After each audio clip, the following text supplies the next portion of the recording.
ایک آدمی اٹھا اور اس نے مکھی اٹھائی پکڑی اور اس کو مار دیا اور مار کے اس نے اس آستانے کے اوپر مکھی چڑھا دی. فخلوا سبیلہ، ان لوگوں نے اس کے راستے کو چھوڑ دیا کہ جاؤ. فمات ودخل النار، جب وہ مرا تو اللہ تعالیٰ نے اس کو جہنم کے اندر داخل کر دیا. دوسرے سے کہا کہ تم چڑھاؤ. اس نے کہا میں غیر اللہ کے نام پر ایک مکھی بھی نہیں چڑھا سکتا، میں غیر اللہ کے لیے ایک مکھی بھی نہیں چڑھا سکتا، ایک مکھی کا بھی نذرانہ نہیں دے سکتا. فقتلوہ، مسند احمد کے الفاظ ہیں فقتلوہ، ان لوگوں نے اس کو پکڑا اور سب نے مل کر اس کو مار ڈالا، اس کو قتل کر دیا. یہاں مارا فدخل الجنہ، اللہ نے اس کو جنت کے اندر داخل کر دیا. یہ حدیث ہمیں اس بات کی طرف اشارہ کر رہی ہے کہ کسی غیر اللہ کے نام پر یا غیر اللہ کی قبر و مزار و بت خانوں پر جب ایک مکھی بھی مار کے نہیں چڑھائی جا سکتی ہے، اور مکھی مار کے چڑھانے والا اگر جہنمی ہے تو یہاں تو ایک لاکھ کی اور ہزاروں کی چادریں خوبصورت ڈیزائنوں سے چڑھائی جاتی ہیں. میرے بھائیوں، ہم ان کو کون سی فہرست میں رکھیں کہ جہنمی کہنے کا حق تو ہم کو نہیں ہے. اللہ جانے وہ تمہاری کون سی نیکیاں وہ تمہاری قبول کر لے.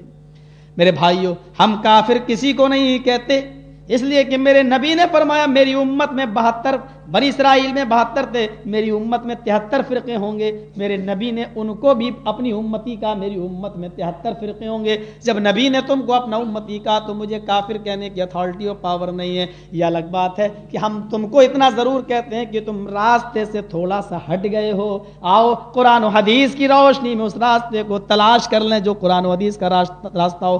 ہم تو صاف کہتے ہیں اور اعلان کرتے ہیں ڈنکے کی چوٹ پر، آؤ آمین زور سے جائز ہے یا نہیں، رفع الیدین کرنا چاہیے یا نہیں، طلاق 3 طلاق ایک مجلس کی 3 مانی جائیں یا ایک، 8 رکعت تراویح یا 20 رکعت تراویح. ہو سکتا ہے ہم غلط ہوں تم ہی صحیح ہو، اور ہو سکتا ہے کہ تم غلط ہو ہم صحیح ہوں. آؤ ان تمام جھگڑوں کو اور مقدموں کو لے کر چلتے ہیں سب سے بڑی عدالت میں، جناب محمد رسول اللہ صلی اللہ علیہ وسلم کی عدالت میں. ظاہر بات ہے تو ابو حنیفہ کی بات کرے گا تو کوئی شافعی کی بات کرے گا، تو کوئی شافعی کی بات کرے گا تو کوئی مالکی کی بات کرے گا، کوئی رشید احمد گنگوہی کی بات کرے گا تو کوئی اعلیٰ حضرت کی بات کرے گا. ظاہر بات ہے تم اپنے بزرگوں کے حوالے دو گے تو دوسرے کو بھی اختیار ہے کہ وہ اپنے بزرگوں کے حوالے دے. آؤ ایک ایسا بزرگ چن لیتے ہیں جس پر تم بھی اتفاق کر لو، ہم بھی اتفاق کر لیتے ہیں. تمہارے بزرگ کو ہم تسلیم نہیں کرتے، ہمارے بزرگ کو تم تسلیم نہیں کرتے، تو آؤ ایک ایسا بزرگ چن لیتے ہیں جس کو تم بھی تسلیم کر لو، میں بھی تسلیم کر لوں. اور مجھے امید ہے کہ وہ ہستی ایک ہی ہے جس کو تم بھی تسلیم کرو گے اور ہم بھی، اور وہ ہستی ہے جناب محمد رسول اللہ صلی اللہ علیہ وسلم کی. آؤ اپنے سارے جھگڑے اور اختلاف لے کر آتے ہیں اور محمد رسول اللہ کی عدالت سپریم کورٹ میں اپنے مقدمے درج کرتے ہیں، اور میرے نبی کی عدالت سے جو فیصلہ ہو جائے وہ تو بھی مان لے ہم بھی مان لیں. میرے خلاف ہوتا ہے ہم توبہ کر لیتے ہیں، تیرے خلاف آتا ہے تو توبہ کر لے. ایک ہی عدالت ہے وہ جس پر اعتبار کیا جا سکتا ہے، جس پر بھروسہ کیا جا سکتا ہے اور جس پر اتفاق کیا جا سکتا ہے، اور وہ عدالت ہے جناب محمد رسول اللہ صلی اللہ علیہ وسلم کی. اور وہ عدالت کبھی کہا تھا حضرت عمر فاروق نے اللہ کے رسول کی اس حدیث کو پڑھ کر، من را منکم منکرن فلیغیر بیدہ، جو برائی تم اپنے آنکھوں سے دیکھو اس کو سب سے پہلے اپنے ہاتھوں سے روکو. اگر ہاتھ سے روکنے کی طاقت نہ ہو تو فبلسان، ہی اپنی زبان سے روکو، اور زبان سے بھی روکنے کی طاقت نہ ہو تو اس کا سب سے تیسرا درجہ یہ ہے کہ تم اس کو دل سے برا جانو. 200 250 300 آدمیوں کی بارات اللہ کے نبی کے زمانے میں نہیں چلا کرتی تھی. یہ دل سے برا ماننے کا مطلب یہ ہے کہ کم سے کم اہل حدیث ہو تم تو ان باراتوں میں شرکت نہ کرو. آج ہمارے پاس ایمان کا یہ تیسرا درجہ بھی نہیں ہے جس کے بارے میں اللہ کے نبی نے کہا ذالک ضعف الایمان، یہ سب سے کمزور ایمان ہے، یہ سب سے کم ڈگری کا ایمان ہے، یہ سب سے ناقص ایمان ہے. کم سے کم یہ ایمان بھی تو آج ہمارے پاس باقی نہیں رہ گیا ہے. ٹھیک ہے آپ کسی برائی کو روک نہیں سکتے ہو، بارات کسی لڑکے کی 200 250 آدمیوں کی جا رہی ہے آپ روک نہیں سکتے ہو. ارے تو کون ہوتا ہے روکنے والا؟ میرا لڑکا، میری مرضی، ہم روک نہیں سکتے، قانونی طور پر بھی نہیں روک سکتے ہیں۔ میرے بھائیوں تو کم سے کم زبان سے، ہاں زبان سے منع کر رہے ہیں تب بھی فتنہ ہو رہا ہے، تو کم سے کم اتنا تو کر سکتے ہو کہ خود اس میں شرکت نہ کرو، دل سے تو برا جان سکتے ہو۔ حضرت عمر فاروق کے سامنے ایک آدمی گزر رہا ہے، امیر المومنین کی حکومت ہے، اور اس آدمی کا پیجامہ، اس آدمی کی شلوار، اس آدمی کا پیجامہ ٹخنوں سے نیچے ہے۔ حضرت امیر المومنین نے اس آدمی کے اس ٹخنے کو دیکھا جو ٹخنے سے نیچے، پوچھا ایک دم چیخ کر اس آدمی کو جو آگے آگے جا رہا تھا، اس سے کہا آیا رک جا، رک جا، قف یا رجل، ٹھہر جا۔ وہ آدمی اپنی جگہ پر ٹھہر گیا، امیر المومنین کی طرف دیکھنے لگا۔ حضرت امیر المومنین نے اس سے پوچھا احائز انتا، کیا تجھے حیض آ رہا ہے؟ غور کرنا مولوی صاحب، آج کل کے مولوی بڑی ویسی باتیں کر جاتے ہیں۔ حضرت عمر فاروق اس سے کہہ رہے ہیں احائز انتا، کیا تجھے حیض آ رہا ہے؟ عورتوں کو جو مہینہ آتا ہے، کیا تجھے مہینہ آ رہا ہے؟ اس نے سوچا شاید کسی عورت سے کہہ رہے ہیں، اس نے پیچھے مڑ کے دیکھا کہ کون عورت؟ امیر المومنین کہتے ہیں اس سے نہیں کہہ رہا ہوں، تجھ سے کہہ رہا ہوں، انتا کہہ رہا ہوں، انتے نہیں کہہ رہا ہوں۔ حائز انتا، کیا تجھے حیض آ رہا ہے؟ مستدامت کے الفاظ، وہ کیا کہتا ہے وہ شخص، حل یحیز الرجل، اے اللہ کے نبی کیا مرد، اے امیر المومنین، اے عمر فاروق، کیا مرد کو بھی حیض آتا ہے؟ کیسی بات آپ کر رہے ہیں؟ حل یحیز الرجل، کیا مرد کو بھی حیض آتا ہے؟ تو امیر المومنین نے کیا کہا؟ کیا مرد بھی ٹخنے سے نیچے پیجامہ پہنتا ہے؟ کیا مرد بھی ٹخنے سے نیچے پیجامہ پہنتا ہے؟ یہ تو عورتوں کے لیے حکم ہے کہ وہ ٹخنے ڈھانکیں، اور تو عورت بن کے آیا، اسی لیے میں نے سوچا شاید تجھے حیض آ رہا ہو۔ پھر اپنے خادم سے کہا جی بھی سکین، چھری لے کر آؤ۔ چھری آ گئی، کہا امیر المومنین ابھی تو میں اوپر کیے لیتا ہوں، گھر جاؤں گا میں خود چھوٹا کر لوں گا پیجامے کو، کاٹ لوں گا میں اپنے پیجامے کو۔ امیر المومنین کیا جواب دیتے ہیں؟ میں نے اللہ کے نبی کی زبان سے سنا ہے، جب کسی برائی کو اپنی آنکھوں سے دیکھو اور طاقت ہو۔ اسلامی کیسٹ کا مرکز سلفی کیسٹ سینٹر، منظور کالونی، گجر چوک، کراچی، تو اس کو اپنے ہاتھوں سے دور کرو، روکو۔ میں امیر ہوں مومنوں کا، مجھے امیر بنایا تم نے، اور اس برائی کو روکنے کی طاقت مجھے ہے، اپنے ہاتھ سے روکوں گا۔ اور اس کا پیجامہ پنڈلی سے بھی اوپر گھٹنے سے تھوڑا نیچے کاٹ ہی ڈالا۔ اب جا مومنوں، مسلمانوں، ہاں محمدی لوگوں، تم تو آئے اسی لیے تھے، تم تو خود، تمہارا تو ہر فرد داعی ہے، تم تو اسی کام کے لیے آئے تھے۔ آج افسوس ہے کہ مجھے، ہمیں اپنوں کو سمجھانا پڑ رہا ہے، آج ان ٹوپی والوں کے پاس بیٹھنا پڑ رہا ہے اور ان کو دعوت و تبلیغ کرنا پڑ رہی ہے، حالانکہ ہماری صفت تو قرآن یہ بیان کرتا ہے کنتم خیر امت اخرجت للناس، اے مومنو تم سب سے بہترین امت ہو، اس لیے کہ تم یہودیوں کے لیے آئے ہو، تم عیسائیوں کے لیے نکلے ہو، تم ہندوؤں کے لیے آئے ہو، تم غیر مسلموں کے لیے پیدا کیے گئے ہو۔ اخرجت للمسلمین نہیں کہا، اخرجت للناس، تم تو دنیا کے تمام لوگوں کو دعوت و تبلیغ کے لیے پیدا کیے گئے ہو۔ تأمرون بالمعروف، تم ان کو نیکیوں کا حکم دیتے ہو، وتنہون عن المنکر، اور برائیوں سے روکتے ہو، وتؤمنون باللہ، اور ایک اللہ پر تم ایمان رکھتے ہو، تم سب سے بہتر امت ہو، اس لیے کہ تم دوسروں کو دعوت و تبلیغ کا فریضہ انجام دیتے ہو۔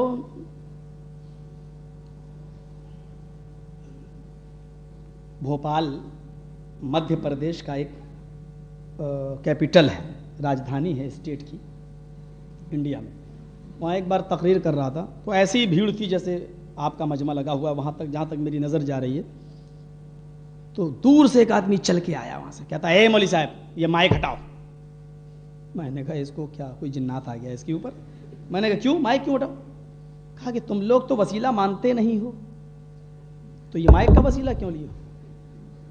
میں نے کہا کہنا کیا چاہتا ہے؟ کہا کہ اتنی دور تک تم بغیر مائک کی آواز پہنچاؤ۔ میں نے کہا نہیں پہنچے گی۔ کہا کیوں نہیں پہنچے گی؟ میں نے کہا یار نہیں پہنچے گی، وہاں جو اتنی دور لوگ کھڑے ہوئے ہیں وہ نہیں سن پائیں گے بغیر مائک کے، اور میں کتنا چیخوں گا، تو اس کو کس لیے لگایا؟ میں نے کہا اس لیے تاکہ دور تک آواز جائے۔ کہ اچھا اتنی دور تک تو تمہاری آواز بغیر مائک کے وسیلے کے پہنچتی نہیں ہے، اتنی دور کیسے پہنچ جاتی ہے دعا بغیر وسیلے کے؟ میں نے کہا او یہ مطلب تھا اس کا. میں نے کہا اور کچھ کہنا چاہتا ہے؟ کہنے لگا مولوی صاحب دلی جاتے ہو ٹرین کا سہارا لیتے ہو, بامبے جاتے ہو ٹرین کا سہارا لیتے ہو, سعودیہ اور امریکہ جانا ہو تو پلین کا سہارا لیتے ہو, بغیر وسیلے کے آپ دلی اور بامبے اور بغیر پلین کے وسیلے کے آپ سعودیہ اور امریکہ نہیں پہنچ سکتے ہو, تو اللہ تک تم اپنی باتیں کیسے پہنچا دیتے ہو؟ میں نے کہا دو چیزیں تو نے بتا دی, تیسری میں یہ کہہ دیتا ہوں تیری طرف سے کہ چھت پہ چڑھنا ہو تو سیڑھی کی ضرورت پڑتی ہے یا نہیں. اور ایک اور بات کہہ دیتا ہوں, وزیر اعظم سے ملنا ہے تو پہلے چپراسیوں سے ملنا پڑتا ہے, بعد میں وزیر اعظم سے ملنا پڑتا ہے. تو اللہ سے ملنے کے لیے بھی ان کا سہارا لو. بالکل. اس موقع پر میں نے کہا اونٹ رے اونٹ تیری کون سی کل سیدھی. میں نے کہا یہ مائک میرے سامنے اور میں نے اس لیے لگایا کیونکہ میری زبان کمزور ہے. وہاں جتنے لوگ بیٹھے ہوئے ہیں ان تک میں اپنی کمزور زبان سے اپنی آواز ان تک پہنچا نہیں سکتا, اور وہاں جو لوگ بیٹھے ہوئے ہیں ان کے کان کمزور ہیں جو بغیر مائک کے وہ ہماری آواز سن نہیں سکتے. جب بولنے والی زبان کمزور ہو اور سننے والے کان بھی کمزور ہوں تب مائک کا, تب وسیلے کی ضرورت پڑتی ہے. بولنے والی زبان کمزور اور سننے والے کان بھی کمزور, تب وسیلے کی مائک کی ضرورت ہمیں پڑی. میرے محترم, جب ہم اللہ تک دعا پہنچاتے ہیں تو اس وقت ہمارا عقیدہ یہ ہوتا ہے اللہ پہنچانے والی زبان ضرور کمزور ہے لیکن سننے والے تیرے کان کمزور نہیں. پہنچانے والی زبان میری کمزور ہے لیکن سننے والے تیرے کان کمزور نہیں. تو سمندر کی تاریکیوں میں تیرنے والی مچھلیوں کے تیرنے کی آہٹ کو بھی سن لیتا ہے, تو ہماری دعاؤں کو تو کیوں نہیں سن سکتا؟ جس جگہ میری تقریر تھی روڈ پر اس کے بغل میں ایک مسجد تھی. میں نے کہا یہ مسجد تمہیں دکھائی دے رہی ہے؟ کہنے لگا ہاں. میں نے کہا اس سے میرے محترم دلی بھوپال سے تقریباً 1200 کلومیٹر دور ہے, جتنا یہاں سے تقریباً لاہور. جو چیز دور ہوتی ہے وہاں تک پہنچنے کے لیے وسیلے کی ضرورت پڑتی ہے. دہلی دور ہے, میں ٹرین کا وسیلہ لوں گا. بامبے 2000 کلومیٹر ہے, میں ٹرین کا وسیلہ لوں گا. سعودیہ اور دور ہے, میں پلین کا وسیلہ لوں گا. اور ہاں امریکہ اور دور ہے, جو جتنا زیادہ دور ہے وسیلہ بھی اتنا زیادہ ہیوی چاہیے, اتنا ہی زیادہ مضبوط چاہیے, کیونکہ یہ چیزیں دور ہیں اور دور کے لیے وسیلہ چاہیے لیکن قریب کے لیے وسیلہ نہیں چاہیے. اور اگر میں یہ کہوں یہ سامنے مسجد دکھ رہی ہے, اس مسجد میں نہیں جاؤں گا, پہلے ہیلی کاپٹر لے کر آؤ. میں تم سے کہتا ہوں اس مسجد میں جانا چاہتا ہوں, جاؤ ٹرین لے کے آؤ. میرے محترم سچ بتانا تم اس وقت مجھے کیا سمجھو گے؟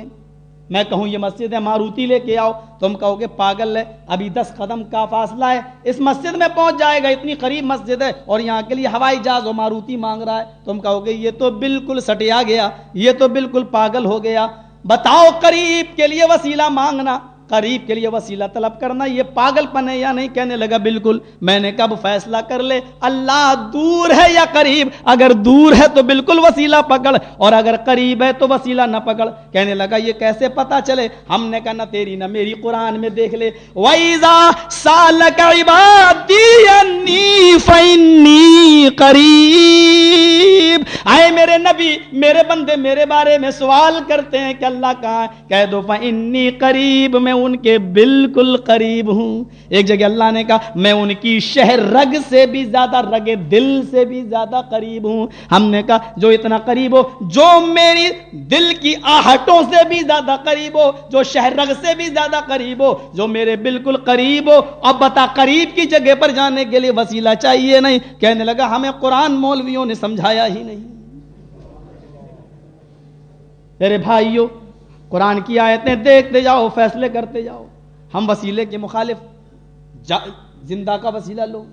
ہاں آپ کسی نیک آدمی سے کہو کہ میرے لیے دعا کراؤ, یہ کوئی بات نہیں. میں کبھی نہیں کہتا ہوں. ایک آدمی مجھے گالی دے کے کہتا بریلی کے اندر, مولوی جرجیس کھانا پک جاتا اپنی بیوی سے مانگتے ہو یا نہیں؟ میں نے کہا ہاں. کہتے ہو کھانا لگاؤ؟ ہاں لگاؤ. بتاؤ بیوی کا وسیلہ لے لیتے ہو, بیوی سے مدد مانگ لیتے ہو, بزرگوں سے مدد لینا حرام.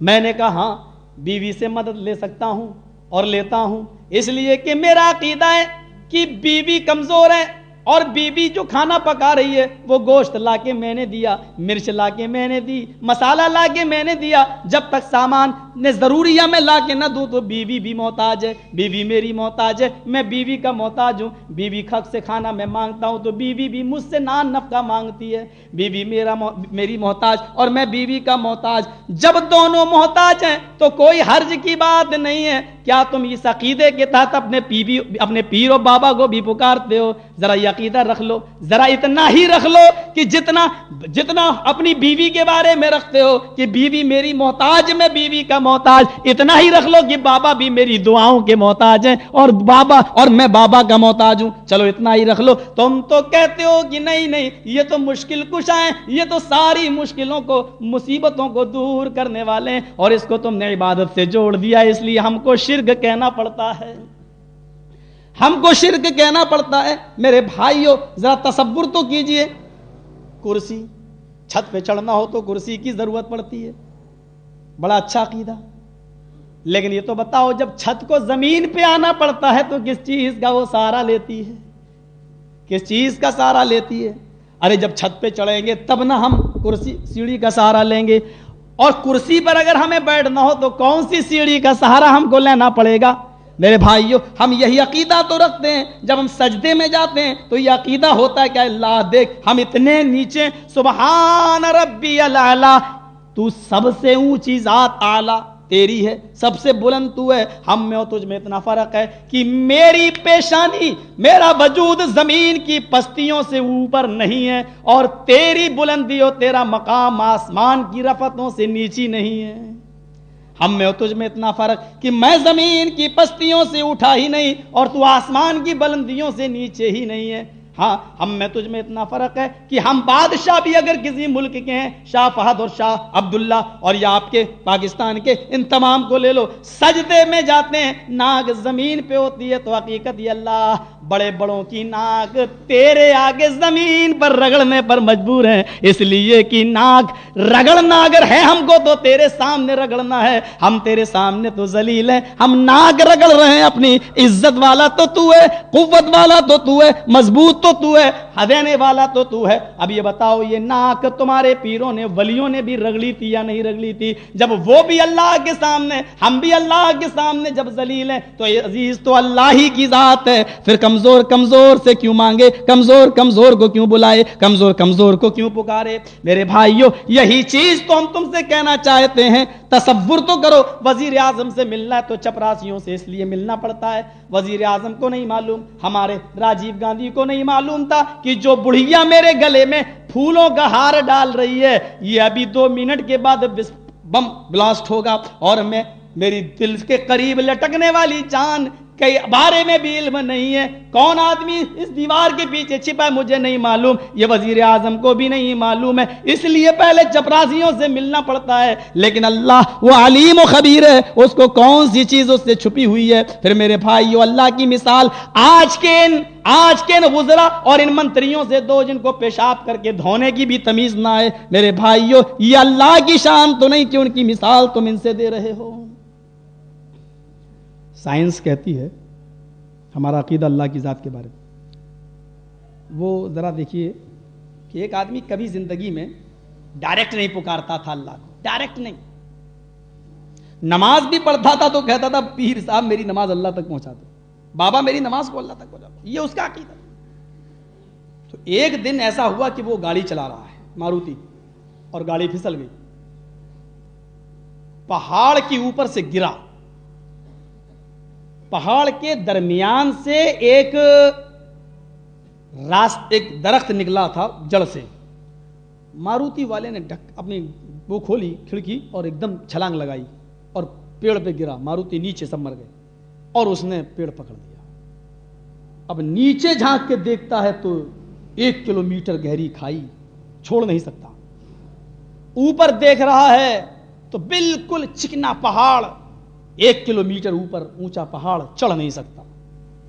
اوپر دیکھ رہا ہے تو چڑھنے کی طاقت نہیں, نیچے دیکھ رہا ہے تو ہاتھ چھوڑنے کی ہمت نہیں. اب کہہ رہا اللہ تو مجھے بچا لے. اب اس کو نہ اجمیر والا یاد آ رہا ہے, نہ بدایوں والا, نہ بریلی. جبکہ اس نے کوئی بھی عبادت بھی کی تھی تو اس کو بھی پہنچانے کے لیے اس نے سہارا لیا, کبھی نہیں پکارا اللہ کو ڈائریکٹ, انڈائریکٹ ہی پکارتا رہا. آج وہ کہہ رہا اللہ مجھے بچا لے. گھر میں کبھی آگ لگ جائے اور بچے تڑپنے لگیں تو آپ دیکھیے گا, آگ جب لگتی ہے تو لوگ اس وقت یا غوث یا فلاں نہیں, یا اللہ. اس وقت یہ دل کا تعلق ہے, کنیکشن ہے. کہتا اللہ تو مجھے بچا لے. اللہ نے کہا اے فرشتوں ادھر آؤ, آج تم ایک نئی چیز دکھاؤں. میرے بندے نے کبھی ڈائریکٹ مجھے نہیں پکارا, لیکن آج پکا موحد بن گیا, آج مجھے پکار رہا ہے, بچا لوں. فرشتے کہتے ہیں اللہ مجھے تو آج بھی دال میں کالا لگ رہا ہے, مجھے آج بھی بھروسہ نہیں ہے اس کے اوپر. کہا کیا تم دیکھ رہے ہو یہ مجھے پکار رہا ہے اور تم کہہ رہے ہو آج بھی مجھے بھروسہ نہیں ہے؟ اللہ مجھے تو نہیں ہے, تو عالم الغیب ہے, تو جان. اللہ نے کہا اچھا کرو, ایسا کرو کہ میں امتحان لے لیتا ہوں اس کا. حالانکہ اللہ جانتا ہے, لے لیتا ہے. اللہ نے کہا میرے بندے تو نے آج پہلی بار ڈائریکٹ مجھے پکارا اور میں بھی چاہتا ہوں کہ تجھے بچا لوں, لیکن میری ایک شرط ہے, پوری کر دے. مرتا کیا نہ کرتا, اندھے کو چاہیے 2 آنکھیں.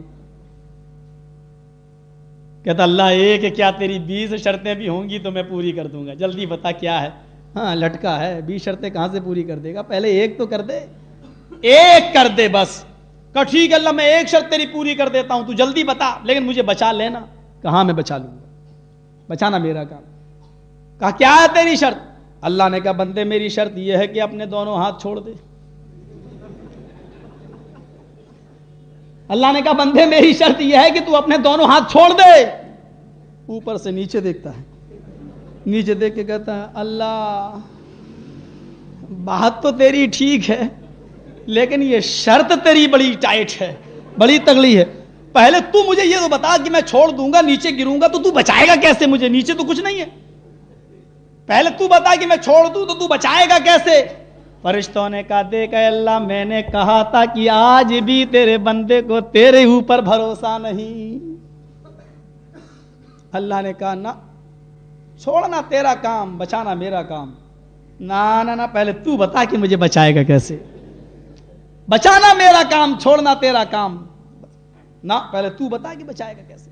2 دن ہو گئے, 3 دن ہو گئے, آٹومیٹک کیلشیم کی آئرن کی کمی ہوئی, ہاتھ چھوٹے نیچے گرا, رام رام ست. یہی کہو. یہ میں اس لیے بتانا چاہتا ہوں آپ کو کہ اللہ کی ذات وہ ذات ہے جو اس نقص سے بھی اور اس سوچ سے بھی پاک ہے کہ وہ یہ کام کیسے کرے گا. اللہ کے بارے میں اگر کسی نے یہ سوچا کہ وہ بغیر وسیلے کے اور بغیر بابا کے دعاؤں کے پہنچائے ہوئے بیٹا بیٹی کیسے دے گا, یہ بھی شرک ہے. اللہ کے بارے میں لفظ کیسا لگانا بھی شرک ہے. وہ اس صفت سے بھی بالکل پاک ہے. جانتے ہو کہ وہ رب کون ہے؟ زمین سے یہ چاند تقریباً 2,40,000 میل کی اونچائی پر ہے. سورج تقریباً 9.5 کروڑ میل کی 9 کروڑ 30 لاکھ میل کی بلندی پر ہے. اور سورج کے اوپر سیارے ہیں, ایک قریبی سیارہ ایک بعیدی سیارہ. قریبی سیارے تک اگر کوئی آدمی جانا چاہے تو اس کو عمر چاہیے تقریباً 7 سال کی, اور اوپر والے سیارے تک جانا چاہے تو اس تک پہنچنے کے لیے آدمی کی کو عمر چاہیے 40 سال کی. لیکن کب؟ جب وہ ایسے راکٹ پر بیٹھ کر سفر کرے جو راکٹ 1 گھنٹے میں 15,000 میل کی رفتار سے اڑے, تب اس کو 40 سال کا سفر 40 سال لگیں گے اس دوسرے سیارے تک پہنچنے میں. اب دوسرے سیارے کے بعد اب کہکشاؤں کا دور آئے گا, ایک قریبی کہکشاں اور ایک بعیدی کہکشاں. قریبی کہکشاں تک پہنچنے کے لیے آدمی کو عمر چاہیے 7 لاکھ سال کی. قریبی کہکشاں تک آج کی موجودہ سائنس کہہ رہی قریبی کہکشاں تک پہنچنے کے لیے عمر چاہیے آدمی کو 7 لاکھ سال کی، اور بعیدی کہکشاں تک، آخری کہکشاں تک آدمی کو پہنچنے کے لیے عمر چاہیے 40 لاکھ سال کی۔ لیکن وہ ایسے راکٹ پر نہیں جو 15,000 میل فی گھنٹے کی رفتار سے اڑے، بلکہ وہ اس راکٹ پر سفر کرے جو راکٹ 1 سیکنڈ میں، 1 منٹ نہیں، 1 سیکنڈ میں 1,86,000 میل شرح برق کی رفتار سے اڑتا ہو۔ برق بجلی کی چمک، جو آسمانی بجلی ہوتی ہے، اس چمک کی رفتار سے جو راکٹ اڑے گا تب اس کو 40 لاکھ سال لگیں گے۔ 12 اپریل سن 1959 میں روس کا اولین خلاباز خروشچوف یہ زمین سے 185 میل 185 میل 185 میل اوپر گیا۔ یہ روس کا اولین خلاباز ہے، سب سے پہلے اسی نے سفر کیا تھا خلا کا، فضا کا۔